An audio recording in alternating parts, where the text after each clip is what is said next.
Ladies and gentlemen, welcome to the Hyperconscious Podcast. Alan, what is hyperconscious?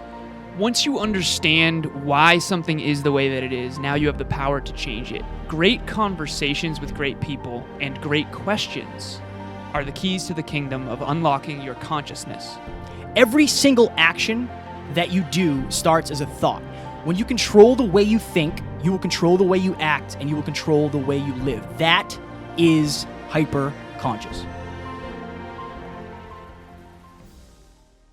Ladies and gentlemen, the Hyperconscious Podcast is proudly sponsored by our friend and mentor, David Meltzer of the Playbook Podcast. He was kind enough to join us on episode 144 and 135. Folks, it has become Kevin and I's mission in life to help you realize that the life of your dreams is right on the other side of you becoming the greatest version of yourself. Let us help you do that. I rarely do these things twice in such a short amount of time, but you guys impress me. I believe in people that provide value and of our service. You two guys are on your way to huge fulfillment, purpose, and profitability, and I look forward to helping you both. We appreciate that more than you know.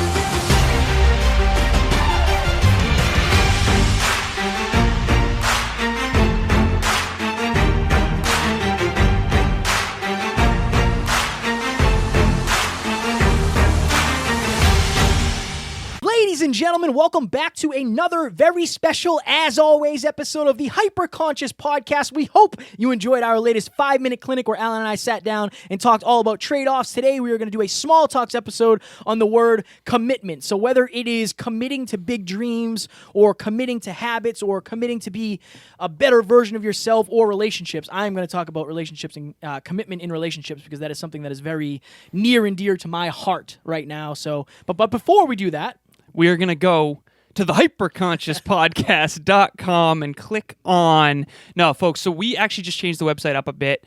All of the whiteboarding that we've done of all these different courses are now available on the tab videos on the website. And if you click on that, it's all free now.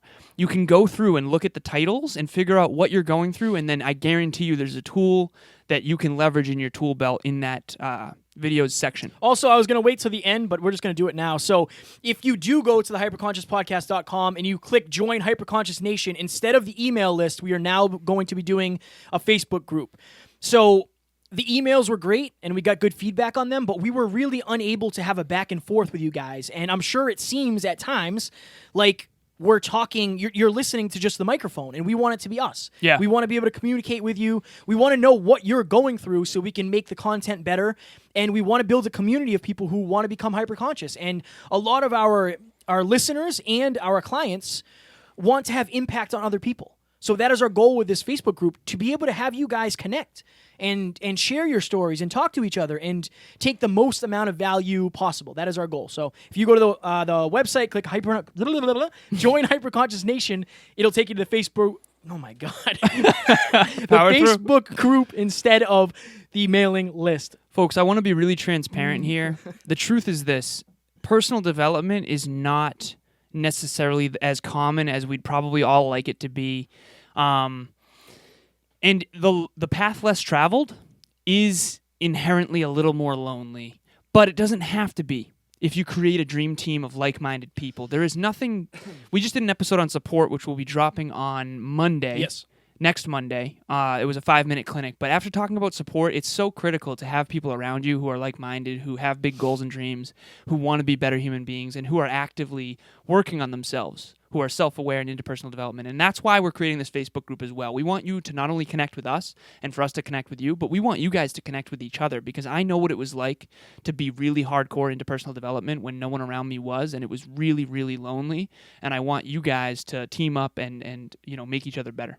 So as Alan gets the definition of commitment out and gets ready to read it, if I seem a little bit off, it is because Alan and I are both unbelievably overwhelmed right now, but we are committed to making sure we keep dropping and hammering these episodes. When we say we're going to do 4 episodes a week, we're going to do 4 episodes a week, no matter what it takes. We literally just did an interview before this that I don't think is going to see the light of day because it wasn't aligned with our values. We'll just put it that way. And it was an hour and a half of deep talk and deep thought. So I am already a little bit fried. But again, this is what commitment is. When you say you're going to do something, whether it's be a better husband or be a better father or go to the gym or change your life or whatever it is, when you commit to something, the circumstances don't matter. It's the commitment that truly matters. It's, are you willing to stay in alignment with the person that you said you were going to? When you sign your name to something, you do it. And that's what commitment is all about. So we are going to talk about that today. All right, Fire folks. So it up. there's a bunch of different definitions on dictionary.com, my app here. 3 of them actually, out of the 4 that I'm going to read, actually use the word commitment in it. Classic. So it is what it is. Number 1 is the act of committing. Number 2 is the state of being committed, which I like that one because it is a state of being that doesn't waver. The act of committing, pledging, or engaging oneself into something. And then the Pledging. 4th one is my favorite. A pledge or a promise. An obligation. I like the word obligation. An obligation to oneself. And those are the 4 definitions. But like Kevin said, so there's a commitment that I wanted to mention, and I have a bunch of questions here for Kevin, but first I want to say this. 4 years ago, I was taking a program called The Lessons of Mastery by Tony Robbins, and I still have this saved in my Dropbox to this day. It was an audio, it was like a 3-minute thing, and it's called CANI. Hashtag CANI, exclamation point. I added the hashtag, but it's a commitment to constant and never-ending improvement. That is a commitment, an obligation that I made to where every single day, no matter what, I must improve in some way. I've talked a lot about the 1000X rule on this podcast, but I think this is important. One of the commitments that you should make that will change your life probably more than anything is a commitment to CANI, a commitment to constant and never-ending improvement. If you improve by 0.01% per weekday, every 5 days a week, 52 weeks a year, that compounds, the numbers compound to 26% year over year, which then compounds to over 1,000%. If I told you that in 10 years from today, you could be literally 1,000% better than you are right now by improving 0.1% every single day, imagine how wonderful your life would be if you were 1,000% better. That's what we want for you this decade. My goodness. All right, so Alan is talking about commitment when it comes to getting better, but I think one thing that we are lacking in today's day and age is commitment when it comes to relationships. It's easy to be in a relationship, but how committed are you to being the best version of yourself? And this is something that I actually talked to Taryn, my beautiful girlfriend, about before we did this episode, and I said, I could easily, and I've done this in the past, I could easily just say, well, I'm in a relationship now and change nothing. Right. Just try to be a good person to my significant other, to try to listen, that's not enough for me. I don't want an average relationship. I don't want an average anything, honestly. Mm-hmm. And in order to have something that's extraordinary, you have to put in extraordinary work. And when it comes to a relationship, it doesn't just work. It doesn't just happen. It's not as easy as they make it look in the movies. It shouldn't be. Nothing is. Right. Nothing is as easy as they make it look, because if it was as easy as it looked, everybody would just jump into it and do it. Right. And there would be no reason to get better. If you want a relationship that blows you out of the water, if you want communication that is next level, if you want intimacy that you're always excited to take part in, you have to commit to being the best version of yourself. You have to commit to being vulnerable. You have to commit to having communication when it's not easy. And that's the most important time to have good communication. Hands down. And it's the hardest time. Exactly. But when everything's easy, you and I can communicate, everything's great. Yeah, right. But when we're burning down, that's when you really have to rely on your commitment. Because if you rely on your training, and your training is to avoid problems, then you're not going to get anywhere. So you have to commit to being the best version of yourself. And I think in a relationship, that means, driving the extra half hour when you know your significant other might be struggling. Right. Staying up on the phone when your significant other might be struggling. Communicating to that person when you know that communication matters. And then checking in with yourself and saying, am I taking the easy way out right now? Am I just existing? Am I just sliding through this relationship? Am I complacent with this relationship? You wanted this relationship. Did you want a regular one, or did you want a next level one? I wrote for 3 months before I reconnected with Taryn that I had, and I am grateful for my next level relationship with my beautiful girlfriend. I wrote that, not every night. It would sound good as a teaser clip if I said every night, but I didn't. I didn't do it every night. I slacked a little bit, but when I did do it, I meant that. And now that I have that, I don't plan on letting that go. I don't plan on letting this life I've created go. I'm committed to this life. I'm committed to this podcast. I'm committed to my girlfriend, my friends, and accomplishing this dream. And that's why it comes out of me as passionately as it does. And I want the same for you. So I don't know if we've ever said this on the podcast. I really enjoy what you just said I appreciate that. But one thing that I think is really, really important to realize about commitment is that you're going to get out of life what you're willing to put in. I think that how can you expect to have an extraordinary life when you don't put forth extraordinary effort? Yeah. How do you expect to have an extraordinary relationship without putting extraordinary effort? And I think that that's a huge thing to really drive home here. So I have some questions for Kevin. The first one is, what is the difference to you between a commitment and a want? Oh, my goodness. I think we want a lot of stuff, but what are we committed to? That's a different thing. And then the second part of the question is... No. I can only do one at a time. You trust me. It's for the listeners. Okay. It's for the listeners. Okay. Anything for the listeners. The first one is... Right. See? He's committed to the listeners. Committed. See what I did there? What is the difference to you between a commitment and a want? And how do we help the listeners decipher between the two and make sure they are committed to their own essentials? It's a big one. Yeah, you're going to have to repeat the second I one. will. after I That's finish fine. the first That's one. fine. Yeah, we'll All right, so the difference between a commitment and a want? Yes. Was that it? Yep. Okay. The biggest difference between a commitment and a want is when you are committed to something, you literally handcuff yourself to that result, to that goal, to that action, to that personality shift, whatever it is. Standard. I want a lot of things. Right. I want a lot of things. I am committed to do what it takes to get them. I want a successful podcast. I want coaching clients. I want to do speeches. In order to do that, I have to be committed to becoming the best version of myself. Some of the things you want, you will only get if you stay committed to something greater. And some of the things you want, you'll never have. I think that's kind of part of life. Interesting. But want is you could do without. Commitment is something that is non-negotiable. Right. One's a must. Yeah. And the other one is like that'd be nice. Yeah, it's something that How do you know when you're in one or the other? What's something that you want versus something that you like as a must, like that you're committed to? You know what I mean? No, yeah, I Like, do. give me a Kevin Palmieri's version of like that would be nice versus like this is happening no matter what. I don't know. Because everything kind of is. Right. Everything kind of is. Go to past Kevin then. He had a bunch of must be nices without him even knowing it. Okay, let me rephrase the question. Let's do this. The old Kevin before the Hyperconscious podcast, you said was living a life of existence rather than by design. Yes. Okay, you say that all the time. Yep. Okay, what's something that you thought you were committed to that you were actually kind of just something you wanted? I thought I was committed to a next level relationship. Okay, so that's perfect. So your new perception, your new awareness, you don't think you really were. I know I wasn't. Okay, why? Because I was, again, I was so focused on maintaining what I had that I was never trying to get better. I wasn't, like, if things were okay, it was okay. If I could just get through the day with this person, that was fine. It wasn't an extraordinary relationship. I wasn't an extraordinary person. And that's why I always say, like, looking back, I do not blame or fault the person for leaving me. I wasn't holding up my end of the deal. Do you believe that was your doing? 100%. Yeah. And I'm sure, I mean, obviously it takes two, right. But I'll take 99% of it. Okay, so do you believe that she was putting forth more effort than you? Yeah.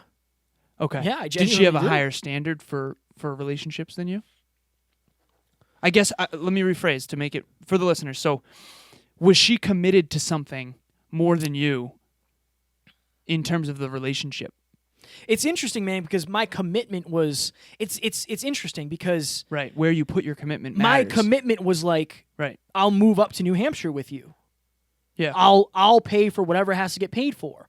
I was committed when it came to those things. Like, I was on the road, and I'll be very honest and upfront. Like, I had plenty of opportunities to cheat if I wanted to. Right. We were out at bars and we were throwing the money around. It didn't, but it never crossed my mind. It was never like, I'm going to cheat. Okay. I'm committed to this person. Right. But the problem was I wasn't always committed to their experience in the relationship. Sometimes I fell back on my own comfort zones and I didn't try to expand my comfort zones with them. Right.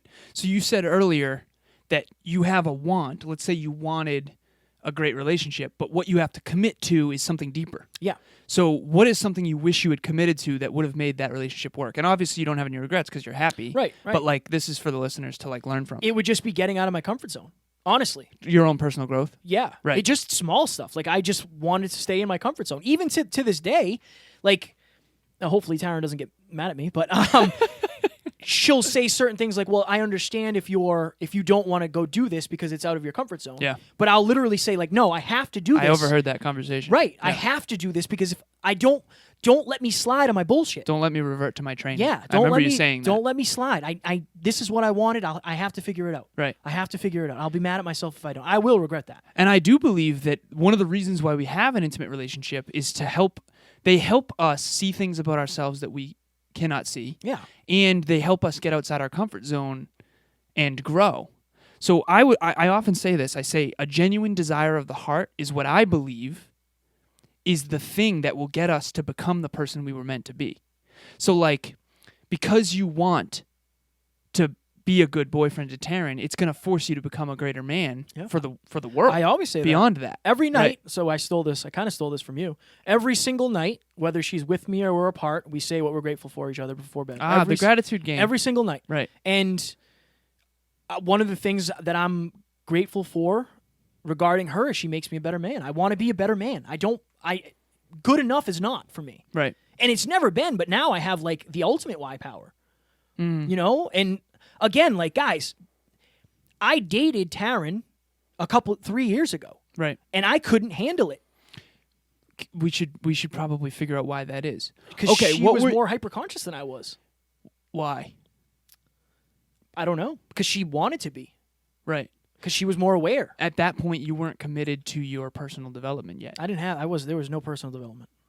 Right. This podcast wasn't a thing. No. I remember saying to you that and I've met Taryn, and she's incredible. So shout out to Taryn.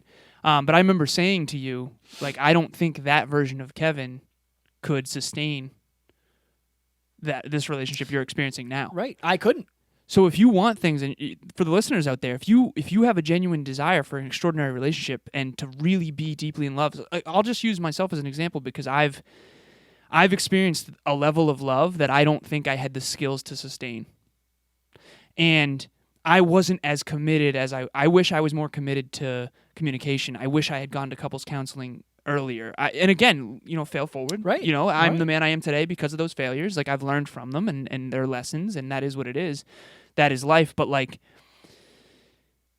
if I had been more committed to my own personal development in terms of listening, understanding physical, mental, emotional, spiritual, understanding her and her needs, empathetic listening, the 5 love languages, then I would be able to still sustain that level of love. So one of the things I want to bring to the listeners is that your experience of extraordinary will be predicated on your level of commitment to that thing or that person or that dream or that goal or that desire. Now, this is so again, we went down some deeper paths there, but for you, if you're listening or watching this is how you know you're not committed. If you say, I want to lose 20 pounds by the end of the year, and you don't follow through, that is a want. If you told your son or daughter, I am going to lose 20 or 30 pounds, so I feel comfortable taking you to the beach this year, that is a commitment. Tell somebody else you want to do it, and that is far more of a commitment than just a want. Right.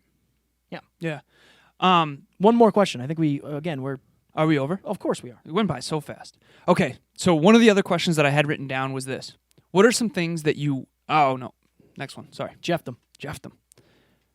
Okay, here's the one I wanted. Okay, what is something that you were too committed to in hindsight that you realized... Bodybuilding. 100%. Okay, right. Bodybuilding. Almost killed me. Okay, so the second part of the question is how can the listeners avoid committing to something that they might regret? Like, how do you know? How can you know that you're committed to something that isn't freaking worth it? If best case scenario, what am I willing to trade in for the result? Exactly. I've told this story. I thought I was going to die in Florida. Straight up. I told Alan, I don't know.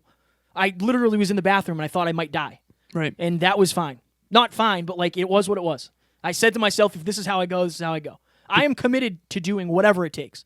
Whatever it takes. So for the this difference here is that was for the podcast. Right. You're committed to the podcast Yeah. versus bodybuilding when you were going through all that depression and suicidal thoughts. Like that wasn't worth it. No, it wasn't the same. Well, I mean, for a trophy? I would argue that the difference, and maybe this is, correct me if I'm wrong, but I think one of them is for others. Oh, for sure. For your purpose and your passion. The other one is for you. Yeah, For sure. So if you're out there right now and you're wholeheartedly committed to something that only you care about and it's just for you and it's not connected to a deeper why for others, I would argue that you might regret that.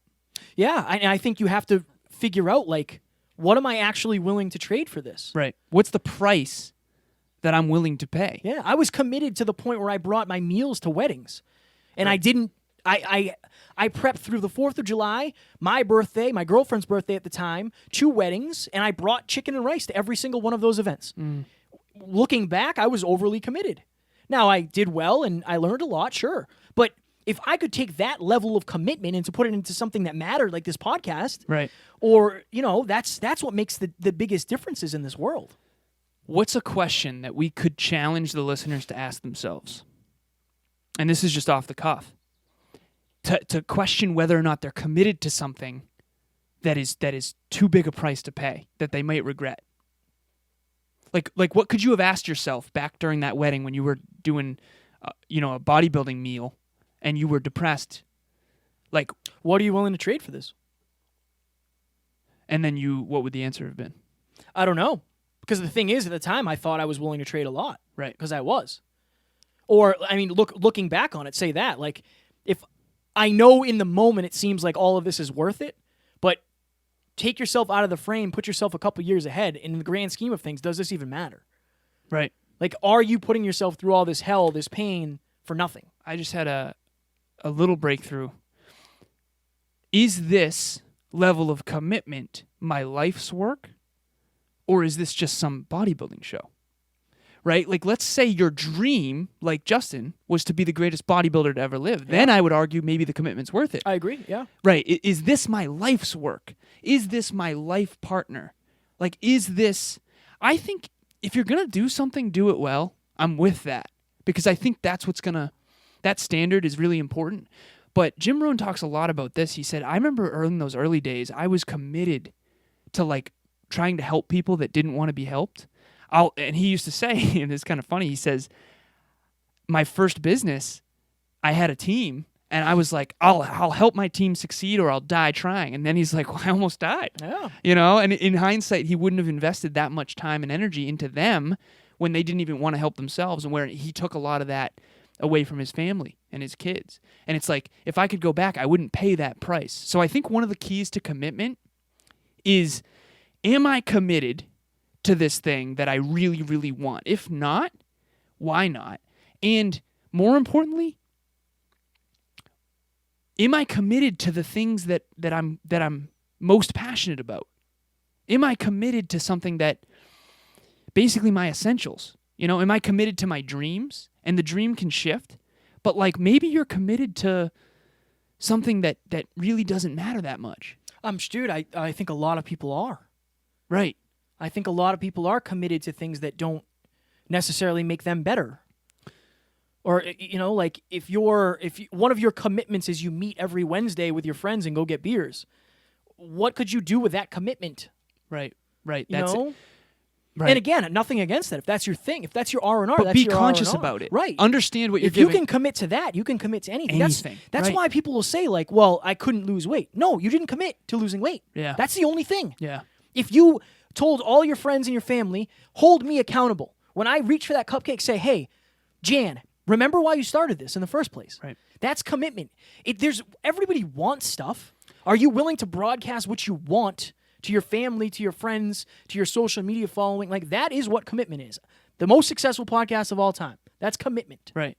And the greatest indicator of commitment, I think, is what do you do when it's really hard? Yeah. There's that Martin Luther King speech where he says, if you can't fly, run. If you can't run, walk. If you can't walk, crawl. I was in the car. I was telling this story to Kevin yesterday, and I was really, really having a hard time. And I was like, really felt like an empty cup. And I was headed to the gym, and a lot's been changing. And I was like, I'm fucking crawling right now. But I'll do anything to achieve my dreams. Yeah. And I'll do whatever it takes to achieve my dreams. And I just, when it gets really hard, and it's really easy to talk about this, but when it gets really hard, how committed are you to following through, even if you have to crawl to do it? And maybe you're crawling for something that won't be worth it. Just really question that. And that's what I challenge the listeners to do, is really to get clear on what are you committed to. Quickest story. We got to go. I know. No, the camera's going to shut off in like a minute. Oh, is it? Yeah, we literally got to go. I'll never forget when I had a conversation with two of my friends, and I talked to them about the NBA. They're super, super, super passionate about the NBA. And I remember thinking to myself, if you were as passionate about your own future as you are these players, and knowing every number and every stat, your life would be completely different. Figure out where your commitment is and put it in the right place. Strong work. Ladies and gentlemen, we hope you enjoyed this episode. I know it was small talks, but this is a big talks episode on commitment. Up next, we're going to do a Scratching the Surface episode, Growing Pains Part 3. Alan and I are dealing with a lot of growing pains right now, so we thought it would be appropriate for us to sit down and chat about those. We hope you enjoyed this. We hope you will enjoy that, and we will talk to you then. Talk to you soon. Bye. Ladies and gentlemen, thank you so very much for listening to another episode of the Hyper Conscious Podcast. Going hyper-conscious will absolutely change your life, because if you understand why something is the way it is, now you have the power to change it. If you going hyper-conscious with us has changed your life in any way, please share this episode with one of your friends, because the more people that go hyper-conscious, the better this world's going to be for everybody. And if you would kindly leave us a 5-star review on iTunes, that would help us make more people hyper-conscious, and we would be greatly appreciative. Thank you. Bye.